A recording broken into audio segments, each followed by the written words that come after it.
course, we'll get Maria Sharapova in tomorrow afternoon's final. We'll have that for you at 4 o'clock Eastern Time. Maria is here along with a whole bunch of her fans. Let's start with the finish.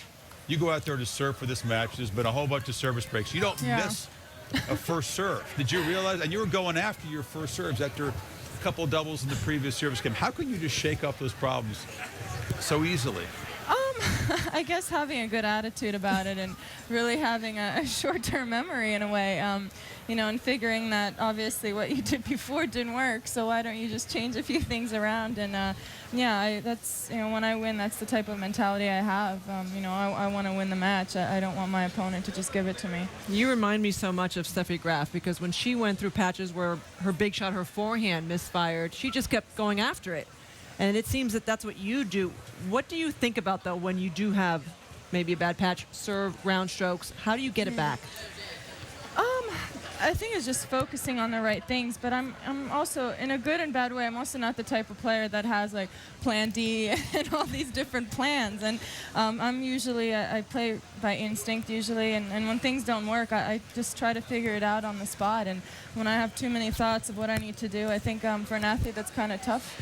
At the same token, there is the on-court coach. Again, Thomas Hogsett came out after the first set, and you kind of were very pensive and listened to what he said. But pretty much what he said is what happened. I mean, you either took that advice, or and he also said some things that you know, Vera would start to throw in some doubles, and it really looked prescient what he said at the end of the set. Your take on his well, advice? I mean, I look at the first set and I see that I didn't put her in those pressure situations when it was 30-all on her serve and I had a second serve return, and you know, she'd hit a pretty good body second serve, but I didn't do anything with it. It was either an unforced error or just kind of floated it up to her strength, and she did something with it. So there was never really that pressure on her, and I felt like in the second I really had to bring that aggression out of it. When you play Vera, you haven't played her in a couple of years. Yeah. We were mentioning how emotional she can get. That's changed. Do you even look at that side of the court when you play against her? I really don't, but I think that's the reason why she's you know, on the top of women's game. Obviously, you know, this game is very emotional and it's tough, and it's week in, week out, and those emotions you can see through a player's eye, and she's obviously, you know, kept a lot of that together and been really strong, and that's what's gotten her to 2 Grand Slam finals last year. We'd love to get the top players' impressions on the U.S. Open going forward to the last major of the year.